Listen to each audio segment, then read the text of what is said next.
നമസ്കാരം. കോൺഗ്രസിൽ അഴിച്ചുപണി ആരംഭിക്കുന്നു. സംസ്ഥാനത്ത് തൃശൂർ ഒഴികെ ബാക്കി 13 ജില്ലകളിലെയും DCC അധ്യക്ഷന്മാരും മാറും. കാലാവധി പൂർത്തിയായ സാഹചര്യത്തിലാണ് അധ്യക്ഷന്മാരെ മാറ്റാനുള്ള തീരുമാനം.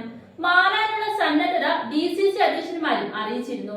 തൃശൂർ ജില്ലയിൽ ഈ അടുത്താണ് പുതിയ DCC അധ്യക്ഷനെ തിരഞ്ഞെടുത്തത്. അതുകൊണ്ട് തന്നെ ജില്ലയിലെ DCC അധ്യക്ഷനായ അഡ്വക്കേറ്റ് ജോസഫിനെ നിലനിർത്തും.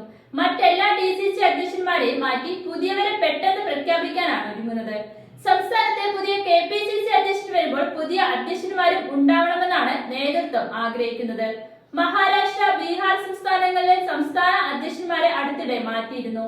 ഇതിനു പിന്നാലെ കേരളത്തിലെ അധ്യക്ഷ സ്ഥാനത്തേക്കും പുതിയ ഒരാളെ പരിഗണിക്കുകയാണ് ഹൈക്കമാൻഡ്.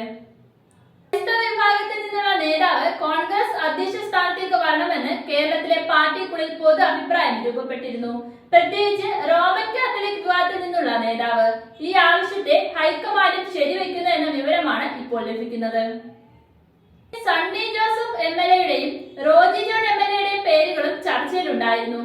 എന്നാൽ അധ്യക്ഷ സ്ഥാനത്തേക്ക് വരാൻ ഇപ്പോൾ ആഗ്രഹിക്കുന്നില്ലെന്ന് റോജി ജോൺ നിലപാട് സ്വീകരിച്ചിരുന്നു.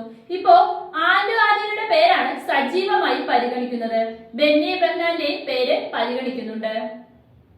പാർട്ടിയിൽ അടിമുടി അഴിച്ചുപണിയാണ് ഹൈക്കമാൻഡ് ലക്ഷ്യമിടുന്നത്. തിരഞ്ഞെടുപ്പുകൾ നയിക്കാൻ പുതു നേതൃത്വ നിരയെ രംഗത്തിറക്കാനാണ് ദേശീയ നേതൃത്വത്തിന്റെ തീരുമാനം. കോർ കമ്മിറ്റി രൂപീകരണത്തിലേക്ക് ഉടൻ കടക്കും. മുതിർന്ന നേതാക്കൾ ഉൾപ്പെടുന്നതാണ് ഈ കമ്മിറ്റി. മുൻ KPCC അധ്യക്ഷന്മാർ ഉൾപ്പെടെ 11 പേരെയും ഉൾപ്പെടുത്തും. തിരഞ്ഞെടുപ്പ് തന്ത്രങ്ങൾ ഉൾപ്പെടെ ചുമതല ഈ കമ്മിറ്റിക്കായിരിക്കും. UDF-ലും അഴിച്ചുപണി നടത്തിയേക്കും. കൺവീനറായ MM ഹസനെ മാറ്റുമെന്നും സൂചനയുണ്ട്.